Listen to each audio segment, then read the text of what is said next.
2026년 2월 4일 수요일 마태복음 10장 1절에서부터 15절 말씀, 예수의 제자들이란 제목으로 하나님 말씀 전하겠습니다. 1절에서부터 4절 말씀입니다.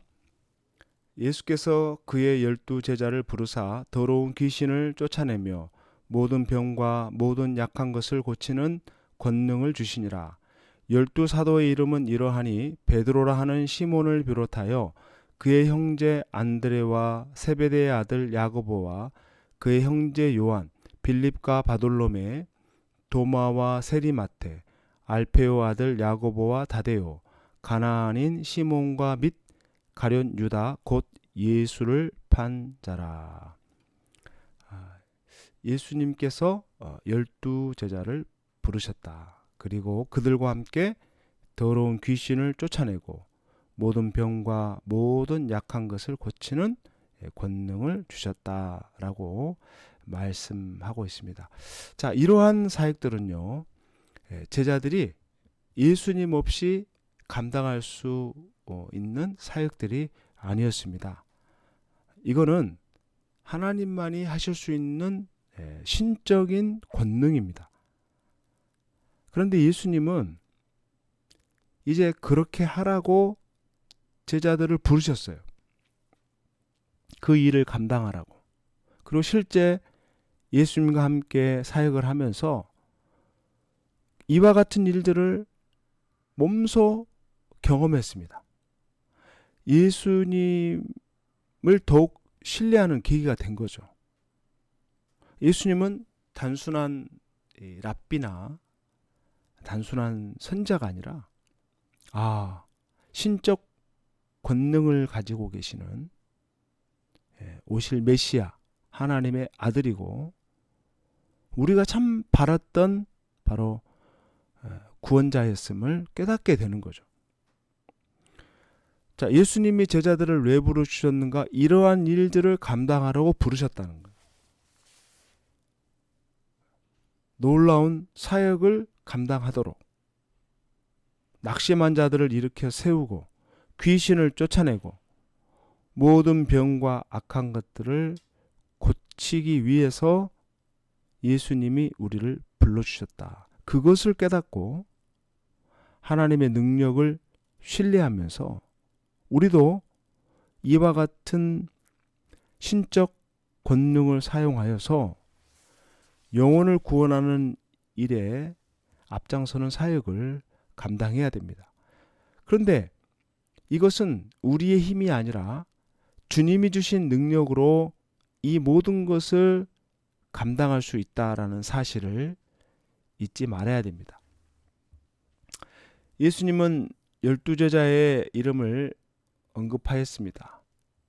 그 제자들 가운데에는 어부 출신들도 있고 세리도 있고 어떻게 보면은 민족주의자인 가나안인 시몬도 있고 특별히 우리가 눈여겨볼 가룟 유다, 후에 예수님을 배반하여 종교 지도자들에게 예수님을 팔아버린 그런 인물도 언급이 되고 있습니다. 참 이 초창기 예수님의 제자들을 보면은 정말 하나 되기가 힘든 사람들이었겠다라는 생각이 들죠. 기질도 다르고 살아온 삶도 다르고 좀처럼 조화를 이루기에는 굉장히 어려운 사람들이었다. 그리고 그들이 사역을 위해서 준비된 사람들도 아니었고 또 훈련된 사람들도 아니었기 때문에 그런 사람들이 주님과 3년 동안 함께 사역을 하면서 주님을 닮아가고 물론 서로 향해 시기하고 싸우기도 했지만은 끝까지 예수님을 붙잡는 그런 하나님의 사람들로 바뀌게 된다는 거죠. 이것이 오늘 우리가 몸담고 있는 교회와 같은 겁니다. 서로 맞지 않아요. 기질도 다릅니다. 성격도 달라요. 그런데 주님을 믿겠다고 결단하며 따라가고 있다라는 겁니다. 중요한 것은 주님이 다양한 사람들을 한 공동체 안으로 부르셨다. 다 다른 사람들인데 불렀어요. 한 공동체로. 그래서 우리는 계속 주님께 집중을 해야 우리가 하나님의 일을 감당할 수 있고, 주님께 집중해야 우리가 양보할 수도 있고, 또 지체들을 위해서 기도할 수 있고, 그리고 계속해서 그들과 함께 사역을 감당함으로써 주님의 일을 성취할 수 있는 것이다. 근데 안타까운 것은 예수님의 제자 가운데 가룟 유다도 있었다는 사실이에요. 그런데 결국 그의 믿음은 파산하고 말았습니다. 예수 그리스도께서 제자로 부르신 그 엄청난 이 기회를 받았음에도 불구하고 결국 그 믿음이 파산하고 말았다. 자, 우리도 이럴 수 있습니다.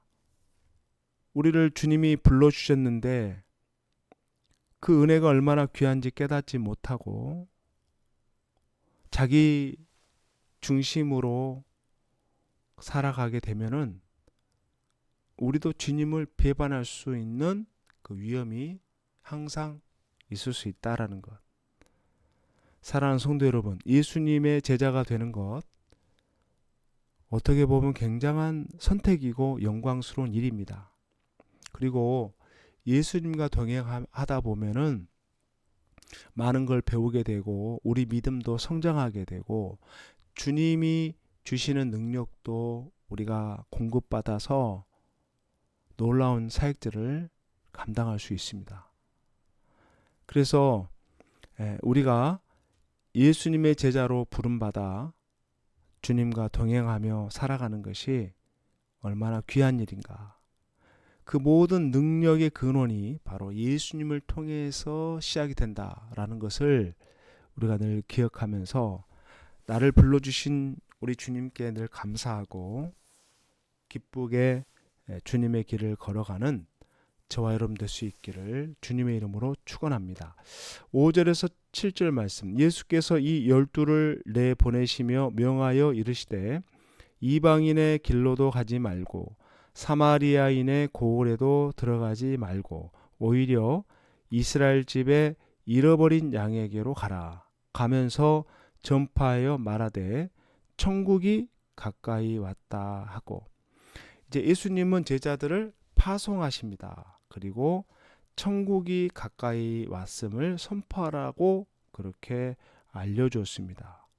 이 천국 선포는 세례 요한이 한 일이고 예수님도 하신 귀한 사역이었다. 그 대상이 누구냐? 이스라엘 집에 잃어버린 양.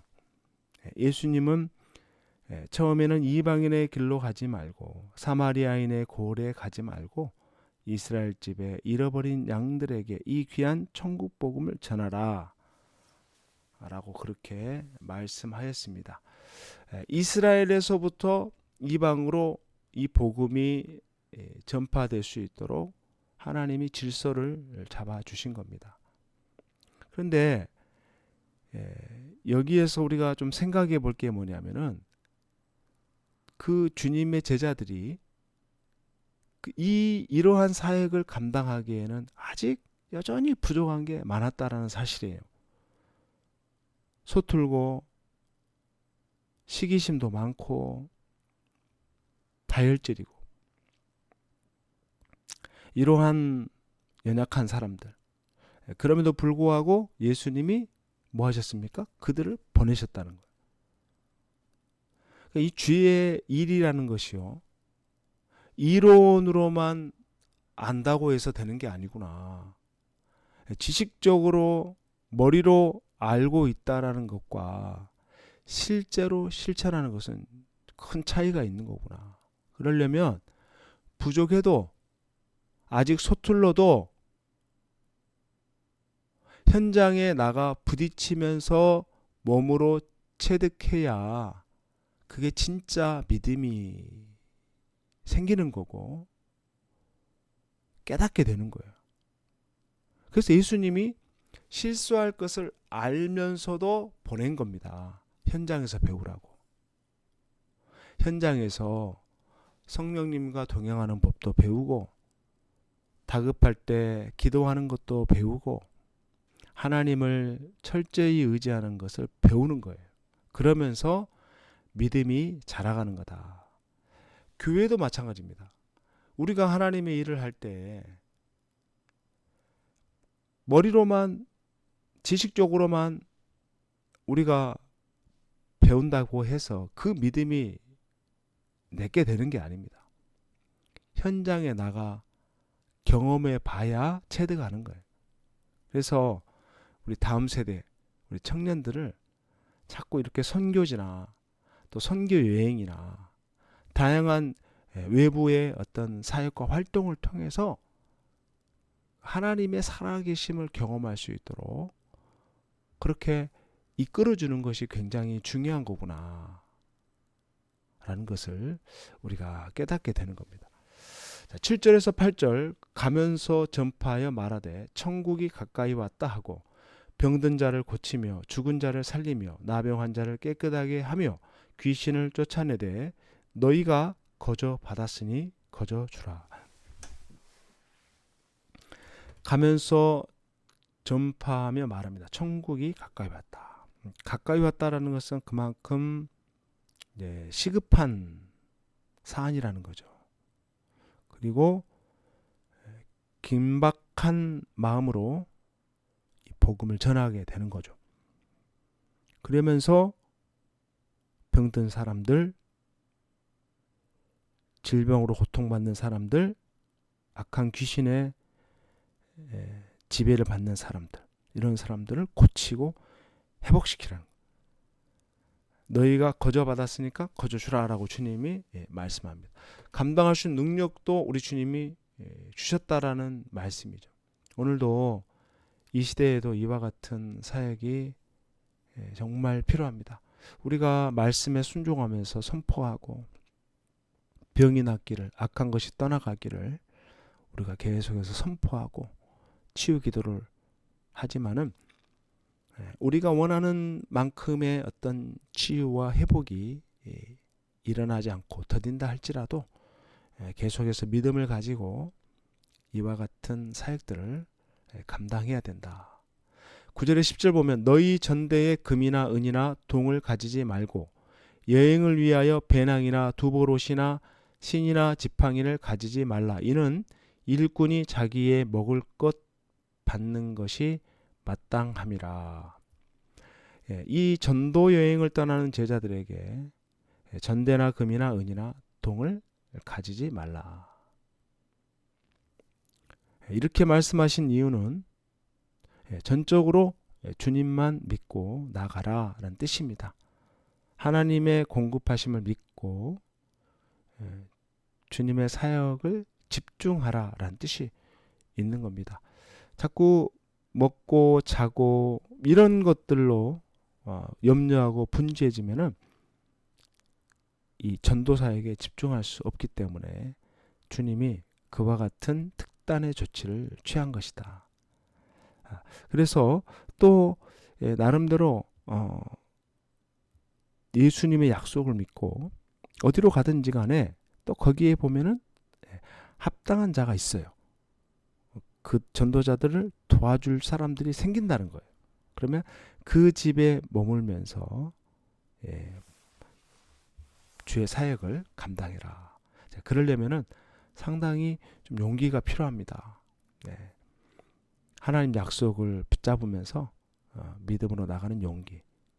그러면 우리 주님이 때마다 일마다 채워주시고 은혜를 부어주시고 또 먹고 살 것까지 주님이 다 준비하신 그런 놀라운 일들을 경험하게 되는 겁니다. 오늘도 우리의 가장 중요한 우선순위가 바로 하나님의 나라, 먼저 그의 나라, 그 의를 구하는 것임을 우리가 기억하면서 주님께 겸손히 믿음의 발걸음을 내딛는 저와 여러분 될 수 있기를 주님의 이름으로 축원합니다. 아멘. 하나님 아버지, 부르심 가운데 순종하며 예비하신 장소에서 예비된 사람들을 만나고 예수 복음을 증거하는 귀한 증인의 삶을 살게 하여 주시옵소서.